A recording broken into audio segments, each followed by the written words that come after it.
So, hi everyone. Thank you so much for joining us today. I'm really excited to be part of this conversation.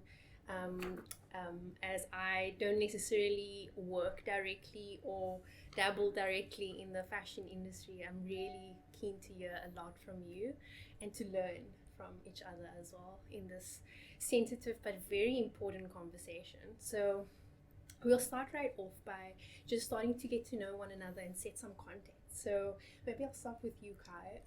Set some context into what made you interested in this field and what sort of voice do you bring?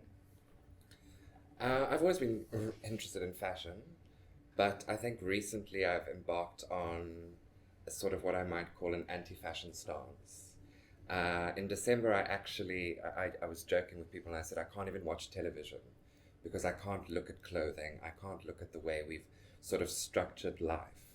And I had to really go down and deconstruct my views on everything. I had to say, I've been in love with this fashion industry since I was a child, watching these front rows happen all over the world, thinking that that's what I wanted to be a part of. And do I really want to? We all know the issues around fashion and sustainability.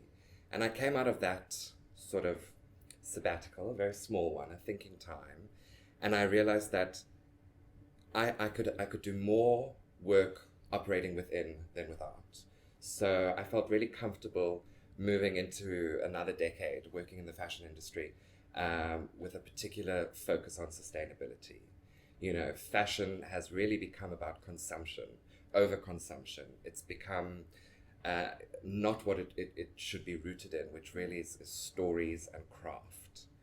And so that's my approach, is looking at the story, looking at the craft, and usually when those two hold hands, you find a sustainable brand. And that's my approach. Awesome. And I really like the stance on anti fashion. And I think I definitely relate to that as well. I find myself some days not, as you said, not even wanting to engage. Mm. But I think as youth and as voices that have been underrepresented in the past, I think it's even more so a reason for us to enter the conversation and make it our own. So, Masego, can you give us a little bit of insight into your context? What brought you into this conversation, and what do you bring? I think so. So I loved clothing from when I was a kid, and would dress myself, and so it's the same, like this love for fashion. And it was definitely like I wanted to be in the fashion industry, and then learned about all of the sort of negative parts of the fashion industry, and then sort of took a step back, but in a similar way realized that you kind of need to be a part of the industry in order to change it, if that makes sense. Like you can be outside, but there is this sort of like the fashion industry and the fashion like society works in such a different way to like the rest of the world. Sometimes it feels that you almost like you have to know things, and I kind of know that I don't really know that much, and so sometimes I feel like a little bit like of an imposter to be talking about these things when I'm not necessarily part of it. But I think that I I guess I'm a little bit of like a critical person, so I always like try and unpack everything or question things. And I learned that like there was other people who were also speaking about it, and you can only know by like speaking out loud about how you're feeling in order to create communities that feel the same way. And then together, I think that's like a big thing for me, is like creating a community together and questioning it together, because then we see the change that happens when, yeah. So I guess like what I bring is just like I'm a person who wants to be part of a community. It's like I can't like be like, oh, I'm the only one kind of thing. But I don't know how to explain it. Like that's, yeah. I would say that that's what I bring, is just some part of the movement. Yeah. Thank you so much for that as well. And Hadil, based on what Maseko said about community and being wanting to be part of that, you've started a conversation in the Arabic world, in the Arabic language. And what do you find in that community, and what do you bring to it as well? Okay, so my background is kind of similar to you both. I've loved fashion my entire life, and styling has been a very big part of it as well, not just, for clients and whatnot, even for myself and everywhere basically. So it was important to bring in this discussion because the way that fashion is seen and consumed in East Africa and also in Arabic speaking countries, because Sudan, one of our official languages is Arabic, is that this fashion is very far removed from community. It's very far removed from our culture because it's, the way it's marketed to us, the way that we see it is from, Western eyes. It's not really reflective of us. We don't necessarily see ourselves or feel like we afford to look the way that things, are marketed to us. So the industry itself, there's not much being spoken about it. It's just, the image. And a lot of people don't necessarily know what's happening behind the scenes, how our clothes are made, how they are transported to us, the issue with secondhand clothing as well. Nobody necessarily knows how, this coast comes here and how this trade develops and the effects that it has on our local industry or even our desire to have local textile manufacturing and clothing manufacturing. So it's very important to raise awareness first and let people know, what's behind what they own, and the fact that we do deserve to have our faces on these campaigns, and we should know what's going on behind the scenes, and that it has to be a fair industry. It's not out of reach. It has to be accessible to everyone from beginning to end. Yeah, definitely. And so I'll throw that question to Masego. What do you feel about how fashion is currently portrayed in the media? Hadeel raised a few points about the access and who's part of that conversation, who are the faces in the media. What are your thoughts on that? I mean, I would say that like in the recent years, it definitely has been changing on a global scale. I think like if I think back to like I guess 2010 or pre 2010, like I have all these magazines and it's just like white on white cover girls, and but like slowly it's been changing. Um, and it's interesting though because I feel like while like big magazines in South Africa like understand that they should be people of color on the covers, smaller brands, depending on who the owner is, doesn't understand that maybe that should be. And so I think the portrayal, yeah, it's an interesting thing when you look at like a local brand and we're in a country where like 80% of the people are people of color, yet this brand, like all of the sort of imagery that they produce is of white people, and usually sort of almost like that German looking like blonde girl who's got like a tan like on the summer time. I don't know, it's an interesting, and just thinking, oh, like this person didn't think of me. Like they choose the same sort of person over and over again, and I was never like, I didn't come across as like, oh, maybe this person would look good in my clothes or would look good in my jewelry. And so that's like an interesting thing. I do think that there is a change, but sometimes it feels like a bit tokenization sort of thing going on, where yes, we'll have this person that we like behind the camera or anything that's still very white. Or I'm busy studying sort of advertising, and we get to see behind the scenes of agencies, and the agencies are majority white, but the adverts they shoot are like sort of Black stories or like African stories, right? And and then it's interesting because there's certain things that maybe I would take offense to, but people don't realize because they won't, like none of them were people of color in that group that created this advertisement. Um, so yeah, I think it's changing, but it's not always like a genuine change, is my feeling. So Kai, Maseko spoke about tokenization, but on the flip side, there's also the censorship, so intentionally leaving things out. And as a stylist, a content producer, what is your view on that? What kind of censorship still exists in imagery or in any media content? It's an interesting question. I'm a 90s baby, and in the 90s, something interesting happened in fashion where they shifted away from sort of the more individual supermodels who had their own unique personalities and were individuals, and they sort of shifted to, I have this image of a runway, and it's just they all look the same, whether they're tall, skinny, and blonde this season, or this season they've got short hair, but the entire runway was the same. So as a casting director, you said, I only want tall, blonde girls, and we sort of created this idea that fashion is inherently exclusive to one very, very small representation of what humankind is. And I felt that myself. For many years I thought I would say they need to be tall and skinny, otherwise the clothes don't look good. I mean, look at myself. I was there inherently excluding myself, that clothes couldn't look good on myself, for example.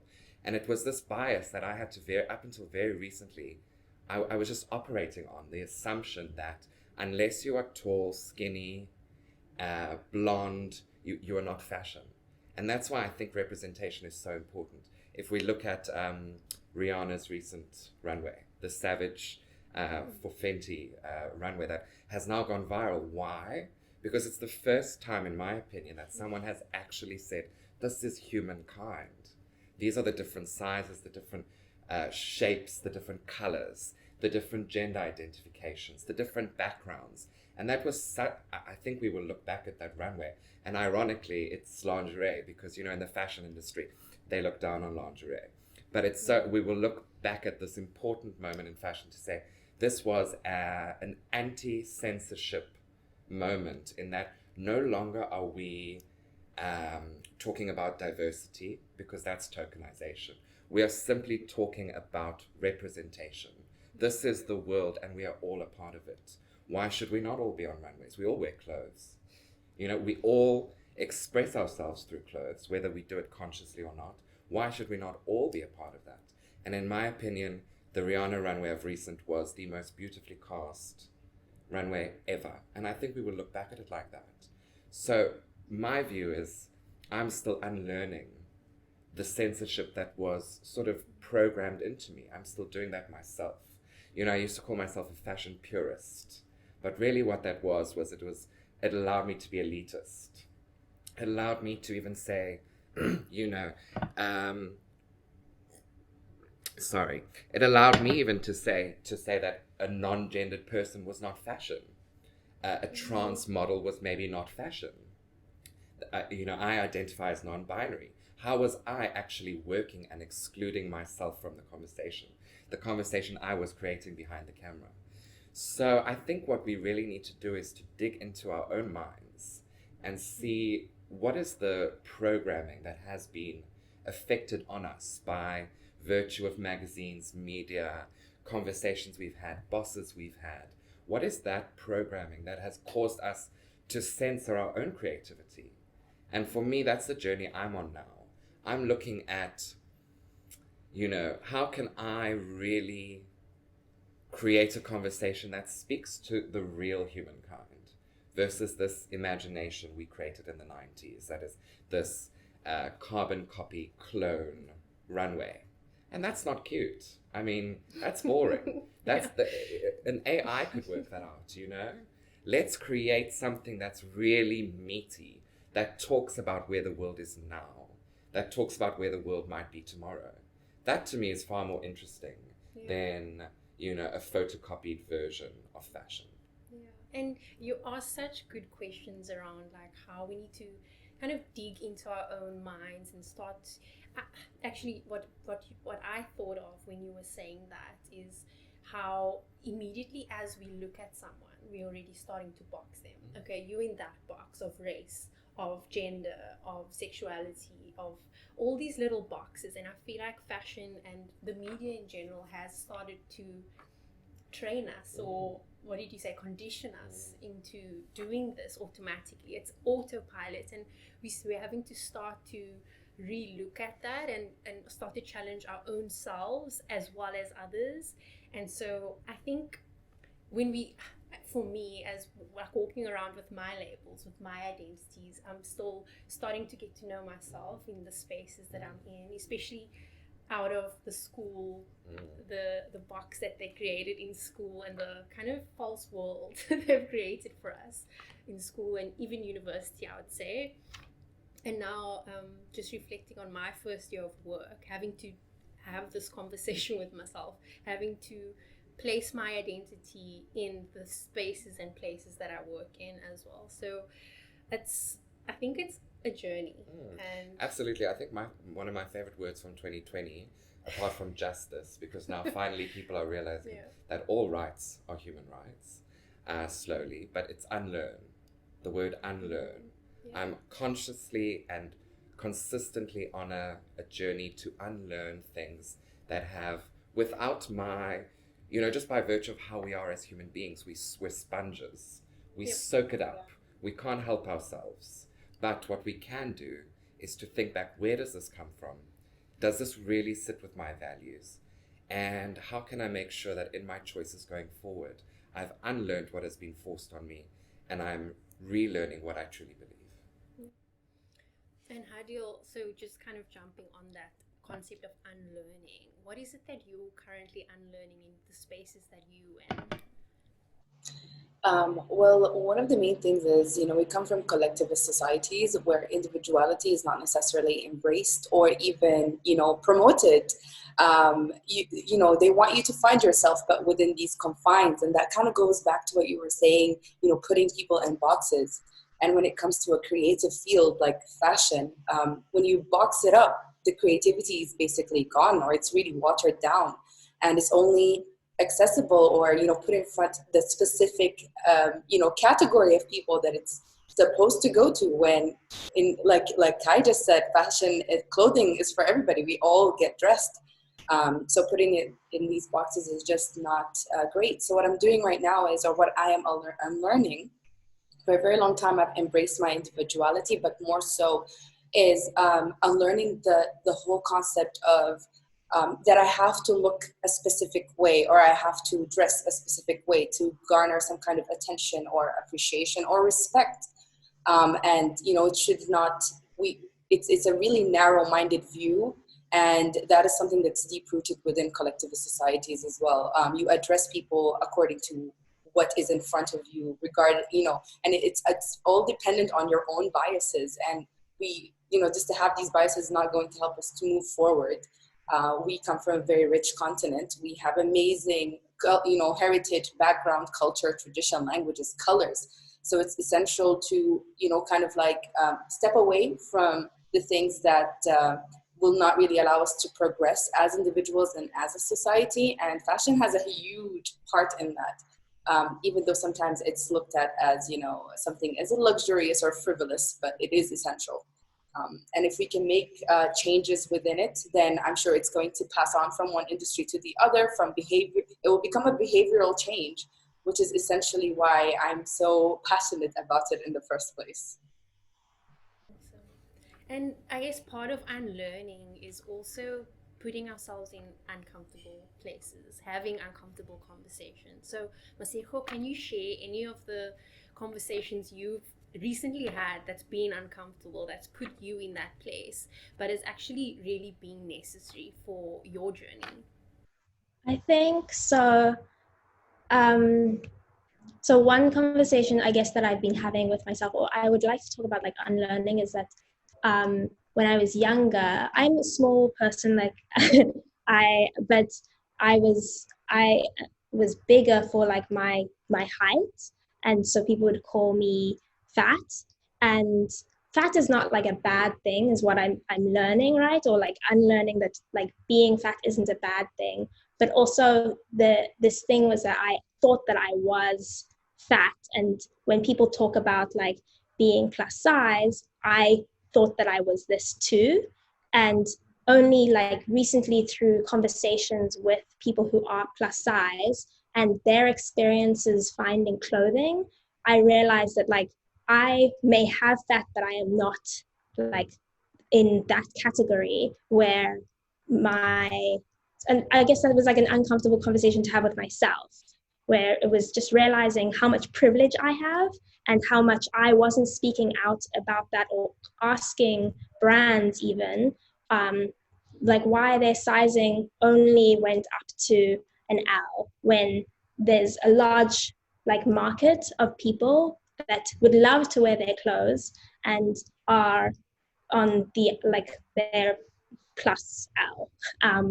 And so that's like something that I guess is an uncomfortable conversation to have with oneself, is just to realize like what privileges we have, but then also to point out those to other people sometimes is also uncomfortable, because you just like, some people can be fragile about learning. Privilege is almost like a bad word now. People like think of it as like, oh, you have privilege. There's even like this like thing like on social media where people want to show how much privilege they don't have, like a like I'm cool because I don't have all of these things.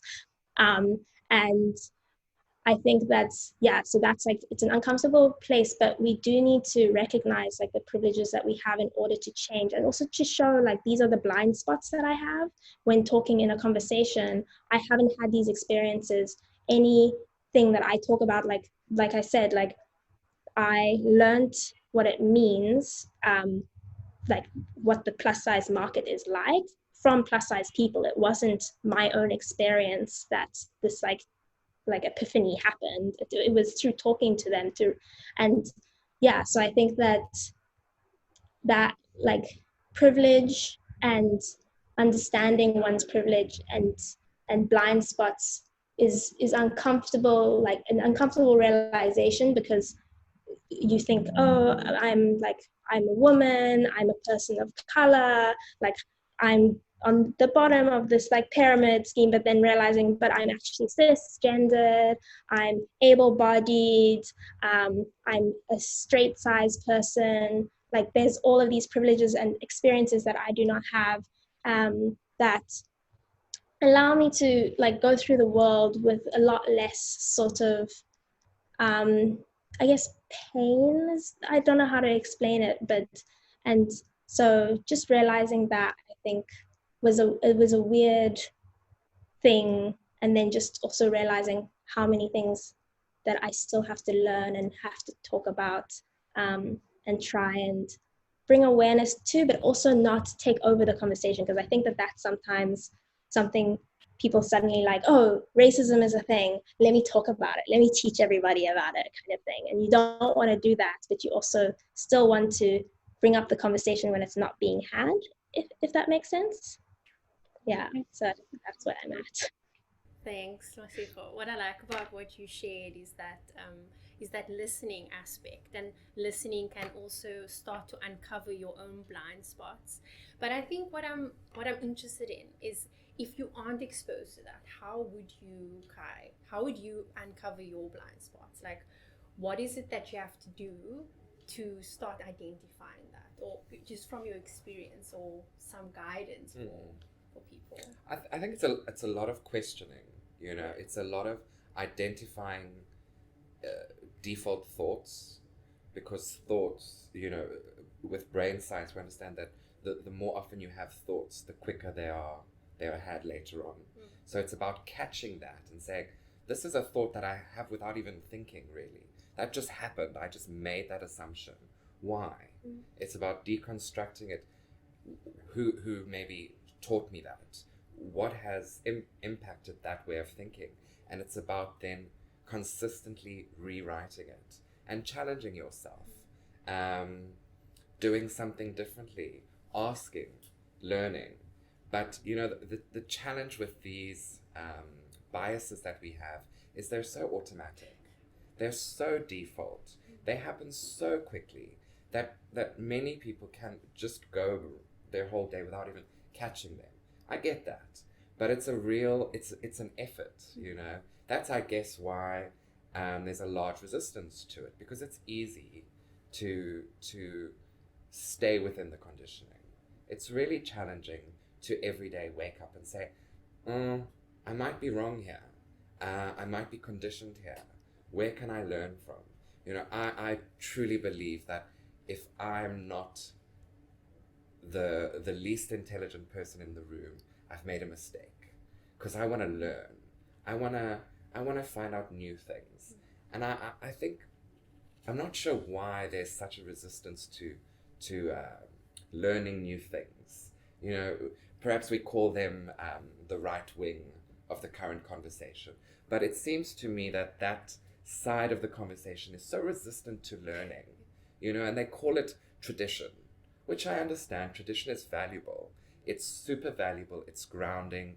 It's things that we have valued for many centuries. But it's also gone wrong here and there. And they say everything is tradition, and I don't want to learn. For me, I have a lust for learning. I wake up and I want to learn something. I go to bed late because I'm still on my phone learning.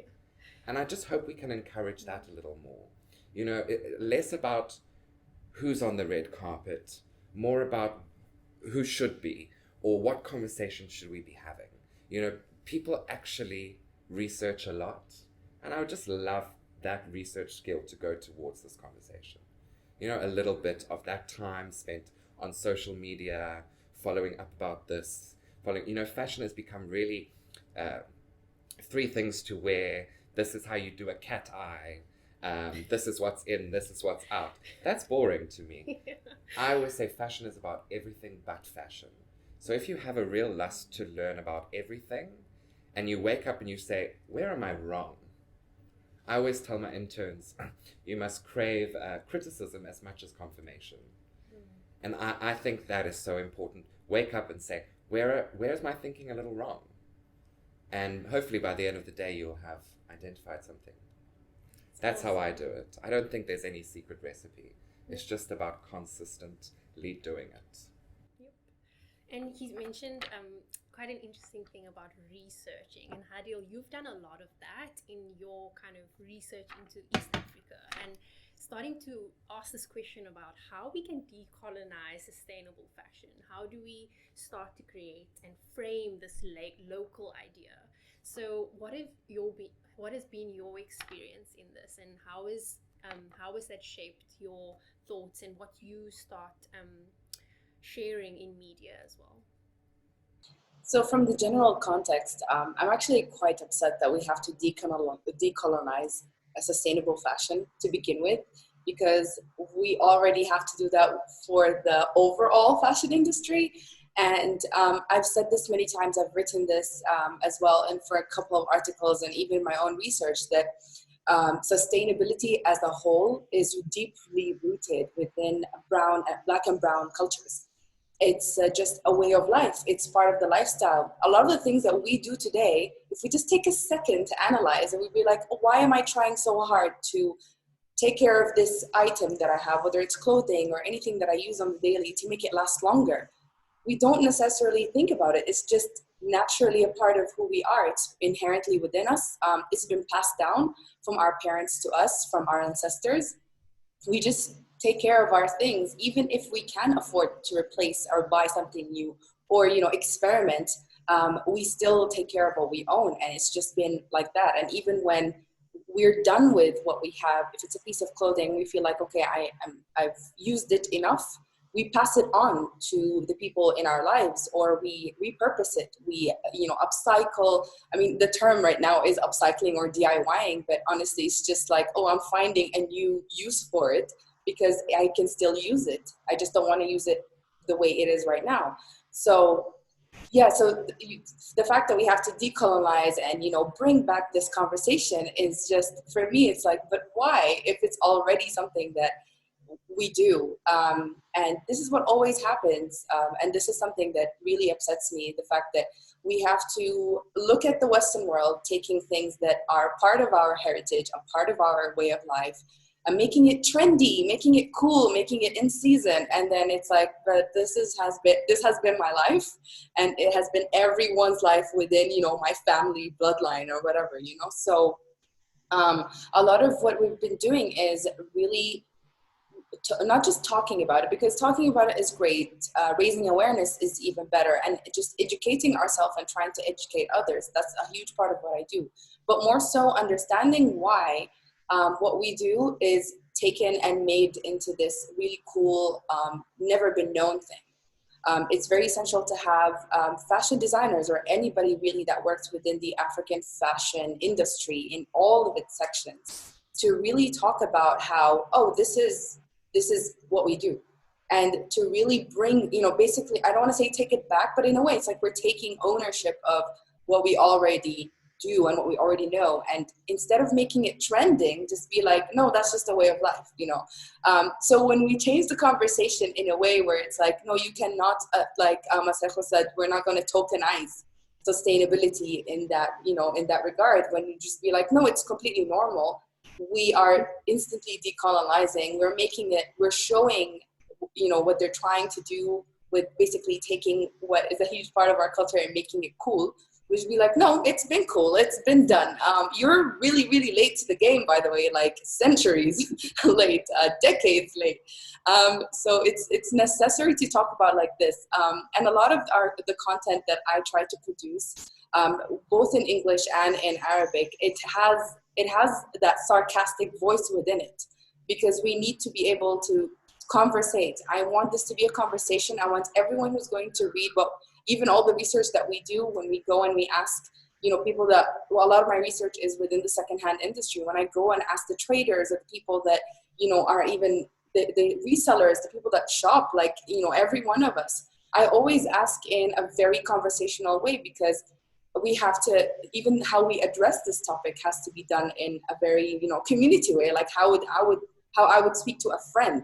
And that's how we want to spread that information. Like, I want it to be accessible, understandable, not too complicated. I don't want you to feel like you have to be of a certain part of the community, from a certain class. None of that. The idea is just to make it accessible and understandable and relatable, which is basically the exact opposite of how sustainable fashion in particular is being addressed right now. All these buzzwords are being used: eco, ethical, all the words. They're just being used as, marketing schemes, more so than you could just say that it's good for the planet or it's good for you. The more we make it humanly, the more we can change people's perspectives, the more we can get more people on board, and the more that we will force all of these, very capitalist, corporate hungry, money hungry fashion brands to also change the way that they operate, because we can't just fall for the greenwashing or fall for the whole like, oh, we are sustainable and we understand our artisanal work, when I really don't think that they know what they're talking about. Yeah, and just to follow up with another question around, do we need, so the indigenous knowledge is there, the local knowledge is there, but what do we need? Do we need to make it louder because the Western voice is so loud? I think what I struggle with is, okay, then, well, it's there, but how do we do this? Like, what is the first step, the next step to that, in your opinion? And Masego and Kai, please jump in as well. Can I just say something? I think, like, I agree, like, this decolonizing of sustainable fashion. I don't think that there is a decolonizing to be done of sustainable fashion. Sustainable fashion is meant to inherently be decolonized. Sustainability is decolonized. So this idea is that, like, it feels like this name has been taken, right, from us, and then now we're like decolonizing it, when it wasn't actually sustainable fashion to begin with, because it wasn't decolonized. So like, that's like a thing. And then I think in terms of like with like knowledge, this is something that I realized, was that I was thrifting, but I wasn't posting about it because it wasn't a big deal to me. But then I realized, like, all these like people who are like similar, like we come from similar income levels, but it wasn't normal to them. So then this became like a cool thing. So that, and they were like of American European descent, and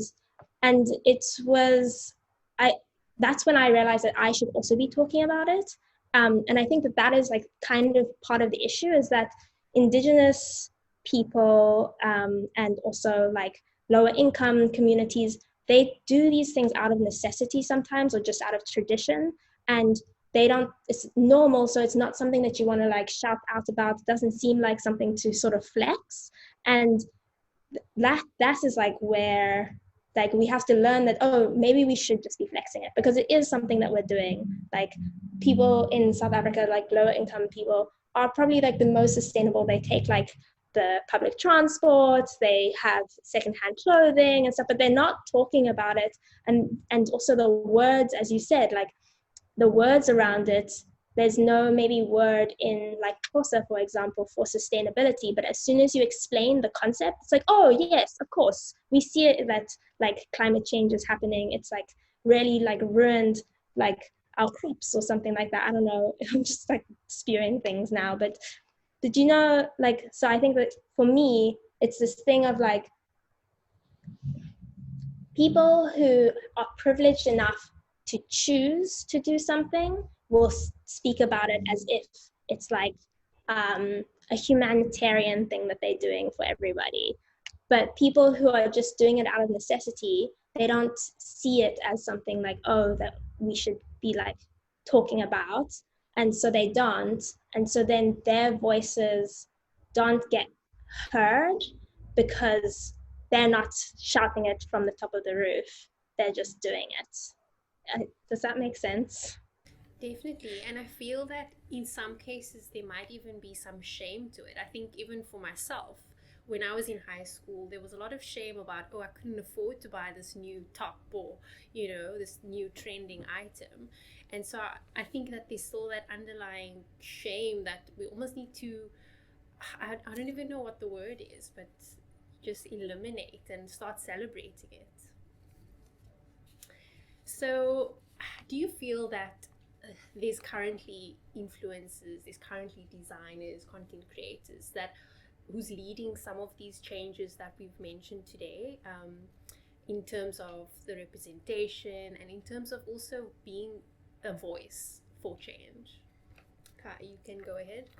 I think I'm definitely excited about a lot of South African brands that are really just making it a part of their DNA, and it's not even necessarily something that they're gonna sell. It's not a selling point, but it's just inherent to the way they operate. Someone like Tebe Magugu, who just thinks that way, Sindiso Kumalo, they just think that way, and I think that's very much around, if you listen to both designers, they're very rooted in their upbringing. They're very connected to their family. They're very connected to where they come from. So I think they haven't distanced themselves from that way of thinking. They grew up thinking that way thanks to their mothers, thanks to their grandmothers, and that's just thinking that's now coming through in the brand, And I think that's really exciting to see designers that are leading the charge, that are now getting a seat at the table globally, and that are showing this is really just an African way of working. One of my favorite quotes is that waste is a design flaw. And I think if we can just remember that, and it's exciting to see more and more brands doing that.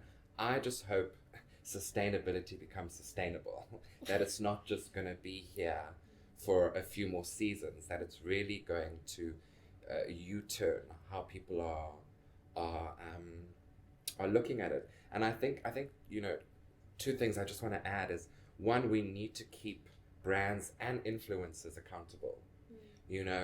I hate the word influencer, but I know they exist. So, we need to challenge influencers who might one day say, I'm sustainable, and then the next day have something flown to them. Or, we have to challenge them and say, you're actually not walking the talk. And then the other thing is, I think we all really need to, again, it comes to research.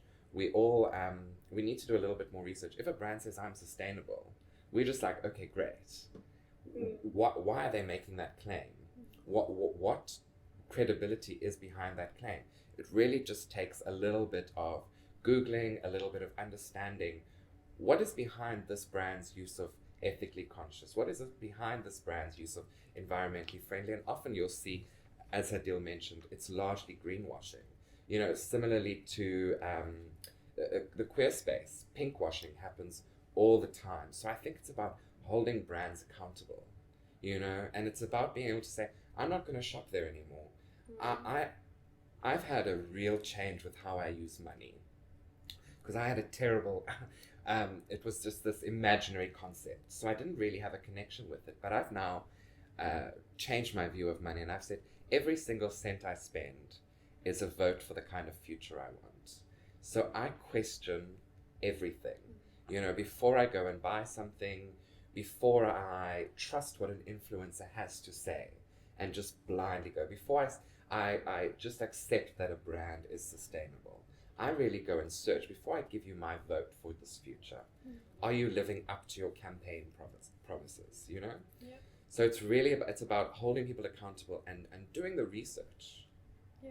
And you mentioned a word that I've actually never heard of, and maybe that's me to blame, but I've learned it today, pink washing. So what is that? What does that mean? I mean, pink washing is similar to greenwashing in that you will use a queer narrative or queer talent or queer aesthetics to front a campaign without really meaningfully engaging with the community, or without even, you know, you'll have a boardroom that is entirely homophobic, but then they will put out a queer campaign, make money for their yachts, and, you know, not really bring any queer people into that conversation. So I think it's October is South Africa's Pride Month. So I think it's something that we're going to have to look at now. Yeah. How are local brands aligning with the queer narrative, the queer aesthetic? But what are they doing the rest of the year? What good is it sort of maybe putting one queer influencer or even a straight face in a queer role? What good is that doing for the queer community at large?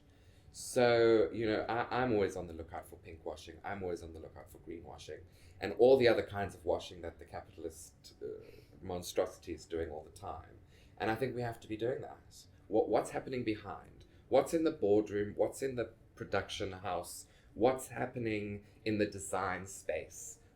I'm less interested now in what's coming to the front. I want to know what's happening in those rooms we don't see, because that's where the chaos really happens. Yeah. And Masego, how do you kind of start to view greenwashing? How do you start to kind of unravel what's behind it? Like, what are some of the tools and techniques you make use of in your research?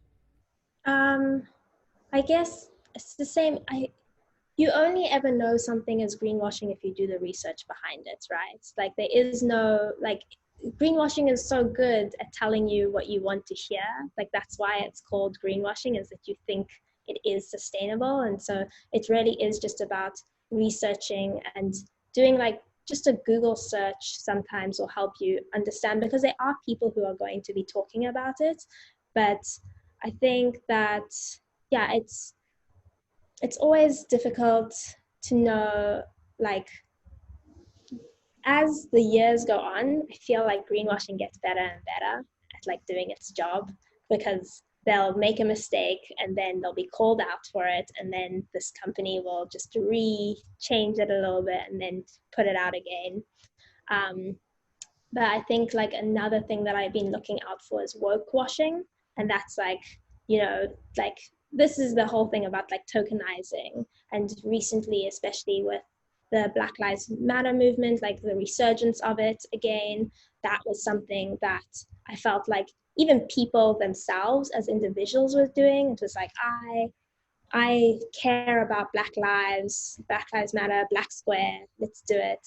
And that was like, it was interesting to me to see how many people would post a Black Square, but they never really talked about the stuff before, or even like stories coming out about companies and just individuals being racist, but then posting about like a Black Square and Black Lives Matter. And so I don't want to say that there's no room for people to grow, but I also think that we should be critical about how we are growing. We shouldn't just be posting in order to, it's like performative, I think. Like, and I understand that at the moment, especially during the pandemic, there was no way of like knowing that people were growing, because you weren't actually seeing them face to face. But and so people felt like they needed to post about it or send people messages to tell them I'm doing these things. But I think that the true growth, like, we will only see over time, and we can and with even like brands that are fast fashion, that are trying to change. I personally think that, for example, will never be sustainable because they're not going to be sustainable because they want to be. They're doing it because everybody wants them to be. If that makes sense, like, it's not their core value. But I do believe that at some point in the future, that they could become like a sustainable brand, like low impact and ethically made. But yeah, so time will tell. And greenwashing, yeah, it's, you just have to do your own research. You have to get used to doing it. And it's actually, it's so much better to do your own research than ask other people for like what they know, if that makes sense. Like with fabrics, I get sent messages from fashion students, which is funny because I don't study fashion, so I don't know why they would ask me, but they would say, what are sustainable fabrics? I'm like, you should go look and find out for yourself, because then you will always have the knowledge and know what you should be looking for, instead of me just saying, okay, wool is sustainable, but like, how is wool sustainable? Like, when is wool sustainable? So yeah, so I think people just need to really get used to researching and get excited by it, because it is actually exciting when you start to like connect things. If I can add to that, what I try to do is I try to see an item as not this self-contained item. Let's talk about a handbag, for example. It is a chain. Everything is connected. So when I see a handbag, I don't see an item. I see a chain. And that allows me to research. That allows me to question, okay, the first leg of how did that get sent here? Then I want to know, how did that get made? Then I want to know who designed it. And then I want to know who funded it in the boardroom. And when you start seeing items like chains, you are more easily able to assess and evaluate them beyond just a campaign that's trying to wash a particular viewpoint over you. And I think the other thing is that we live in a post-truth world, and if you are not fact-checking regularly, even outside of fashion, if you're not fact-checking quotes, information, news regularly, I'm just a little worried. We need to all start fact-checking. I have a group of friends, and we challenge each other. When someone says something in conversation and we're like, oh, tell me more. They're like, actually, to be honest, I only read the headline. Shall we all have a moment and fact check that? Or maybe let's not talk about this because we don't actually know enough. Let's go and research and come back and have a more informed conversation. And to some people that might sound like unnecessary effort, but in a post-truth world, if we are going to live in a just future, fact-checking is vital. Yeah, for sure. And I just want to go back to something Masego brought up in terms of BLM and the COVID-19 pandemic as well.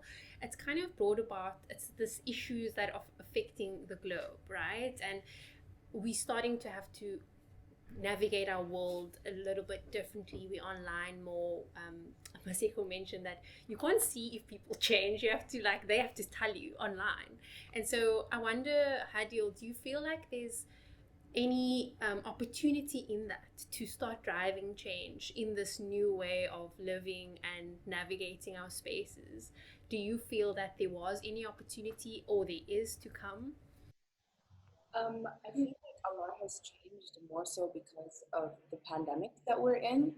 A lot of people have opened up wounds. A lot of people have opened up about things that they maybe did not have a chance to discuss because, we're all busy, we're all working, getting education and whatnot. But there was this period of time where basically almost everybody in the world was trapped in their houses or their shelter, wherever they were. And a lot of people are able to discuss things and talk about things uncomfortably. This wave of activism I've noticed for quite some time, but more so now than ever. uh, it's just growing. It's not stopping.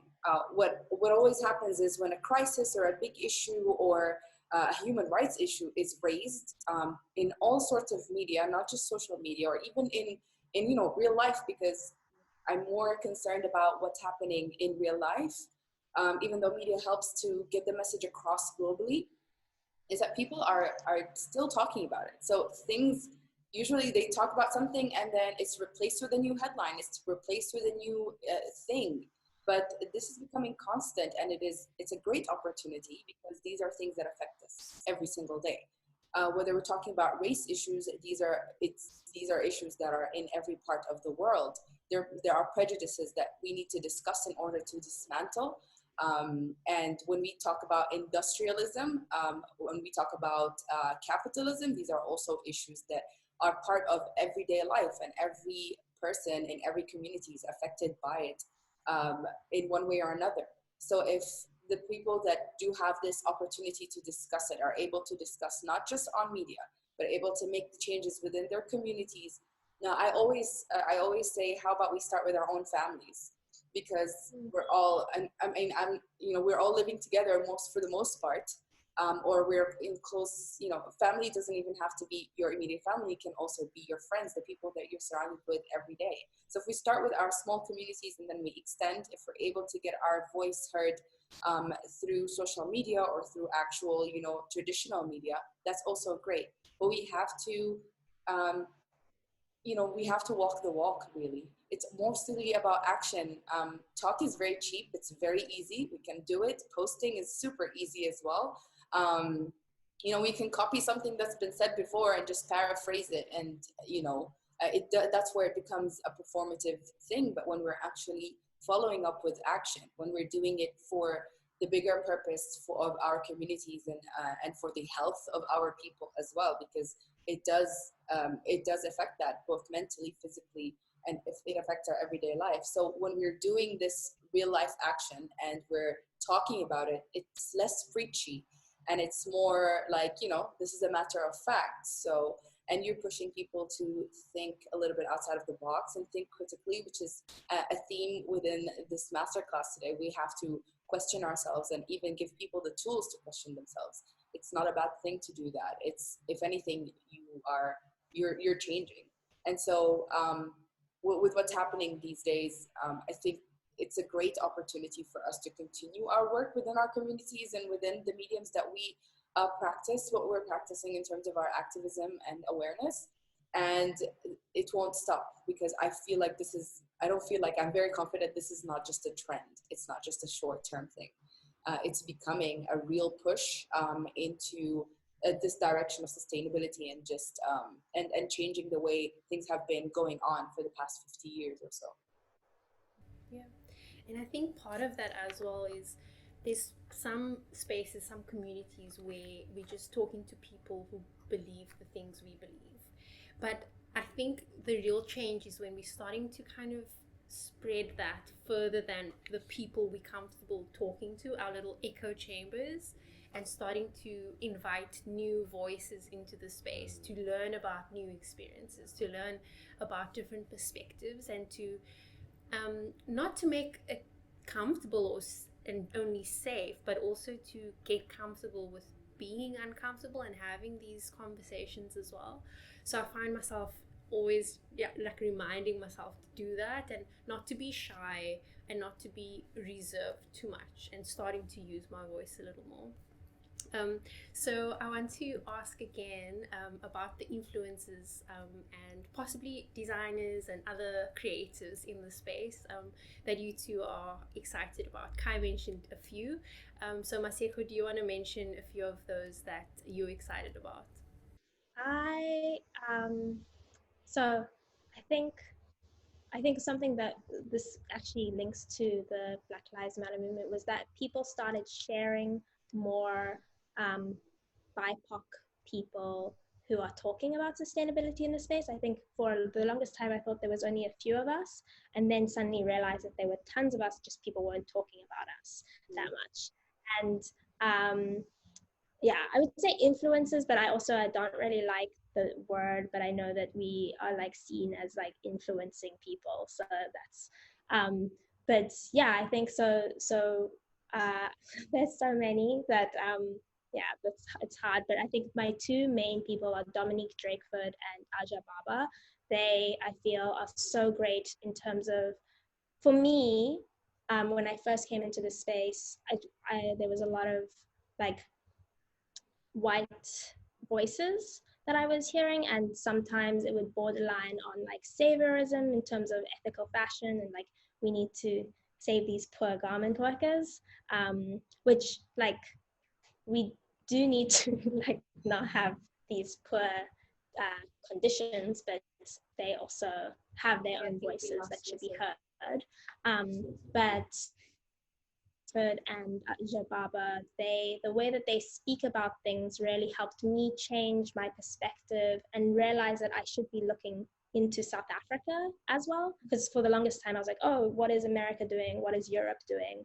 And then I started looking here and looking into our indigenous communities and the practices that we were having, and actually saying like, oh, we're already doing so many of the things.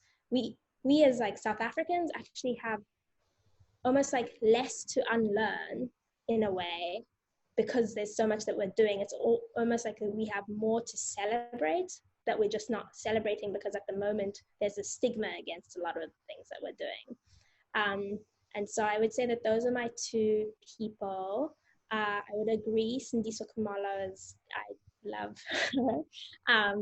And I just really love that like South African designers are about celebrating South African stories, and in different ways. Like it could be from like traditional and their cultural stories that they want to tell, but it could also be like the weaver that you're using, or the garment workers are usually local, and so that's also another thing that always is like, it comes through.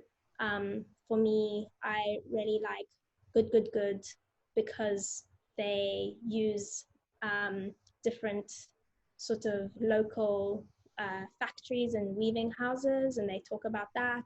And I also like that they're open to they're owned by a white person, but they're open when they're wrong, they apologize about it. Whereas I think some designers don't want to apologize, or they don't want to like get feedback and then change. And so I think it's important to be open to gaining that feedback and working on that too. So that, yeah, I would say those are my people.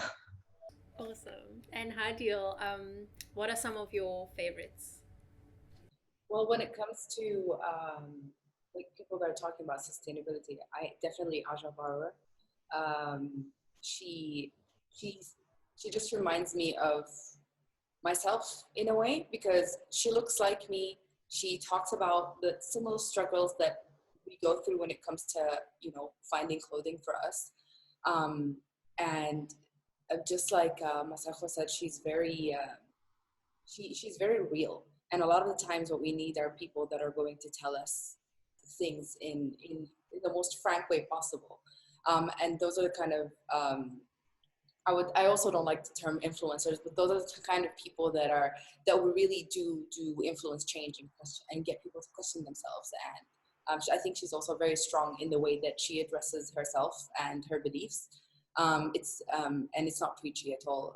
As well, I have to mention the two women that I work with to create Arabic content, and those are Aisha Jamal and Yara Abu Rosa. So they're also from other countries. They're from Jordan as well. So because what they do is that they also come from different backgrounds, but they're going through the understanding of what their communities need to hear and need to be aware of. And they also, you know, they come from manufacturing backgrounds as well. So they also understand what problems are happening behind the scenes. There's also a lot of designers within East Africa that are working really hard into not just making it a selling point or, you know, a way to advertise what they're doing, but they are working with local artisanals they're empowering women from a very small towns, to have an income, have a steady income, have proper wages, or even being taught a new skill. And so there's a lot of Rwandan designers, including the collective. So the collective is basically, it's a list of designers that work within it, and they all basically help each other out.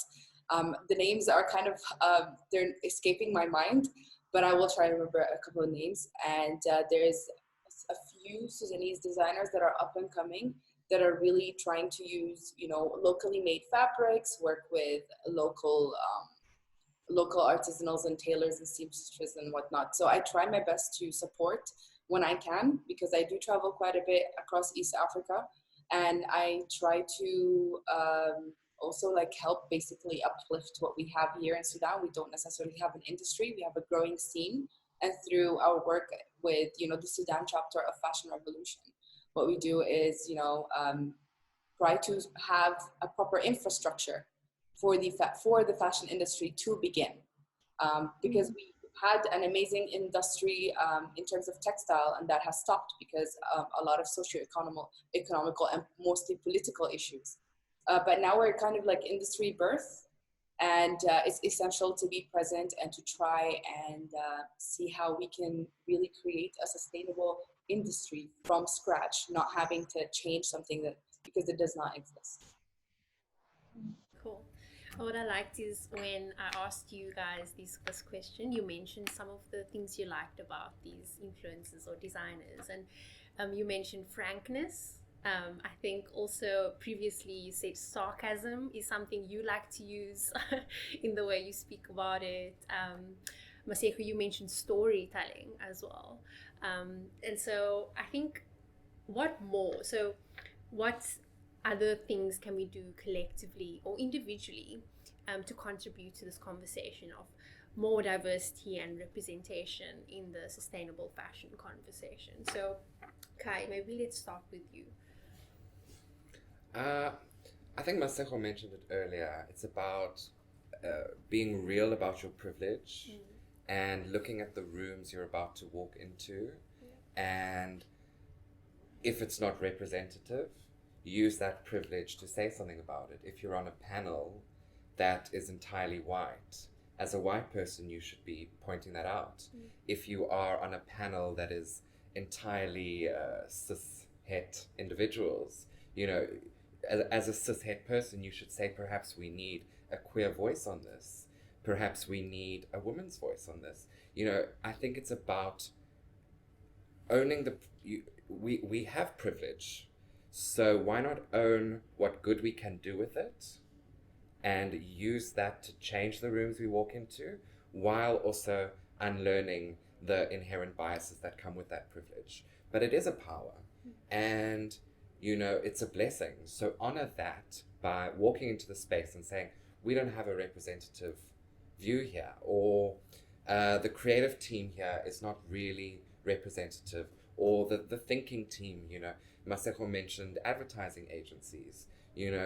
It's surprising to me that, because I've also worked in advertising agencies, and that there will be a room of entirely white thinkers who are creating a story that is largely for Black viewers, and at no point do they feel inauthentic, or do they even think themselves. It's a crazy entitlement to just believe that we make up an adequate thought council for this story, and really it's about my privilege. What room am I going to walk into? How can I open the door? How can I, and again, also not, it can verge on saviorism, which is something that needs to be always, you need to question your approach and your motives. But I think it's about, I have this privilege, it's here, what can I do with it? Great. Hadeel, would you like to add what are, in your view, individual or collective action towards contributing more diversity and representation in the space? I'm definitely for making diversity and representation as within the core.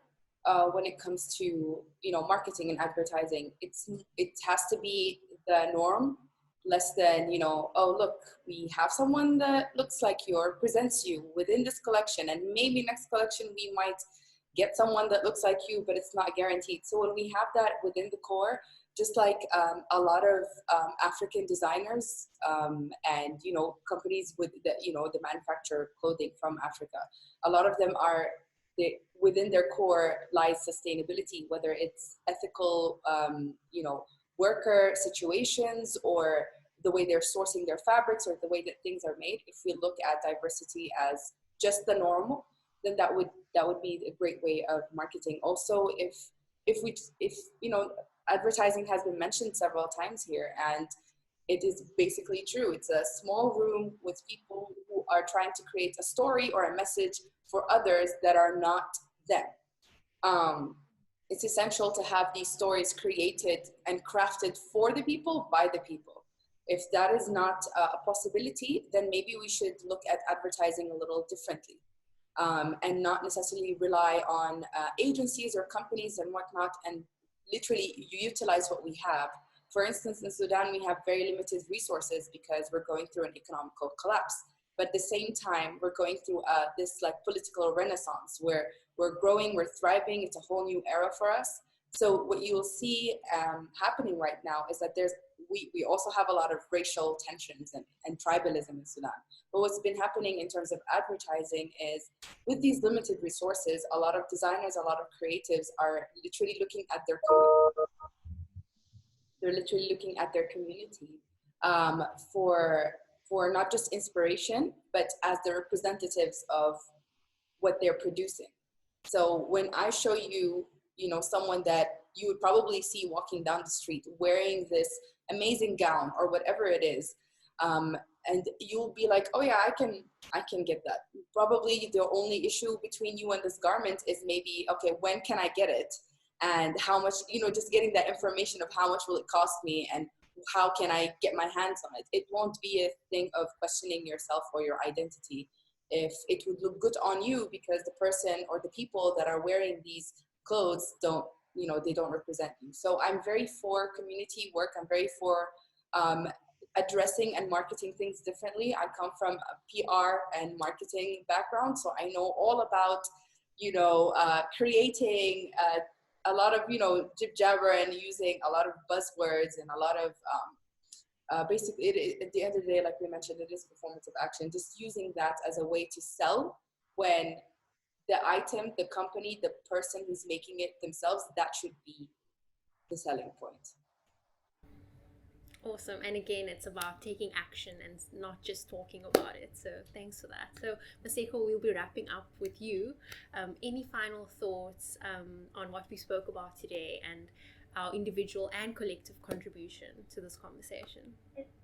So I think, again, the sharings, like the telling stories, and it might just be telling people around you, but also like sharing stories that other people have told. I think that's a big thing, is being able to pass those stories on, right?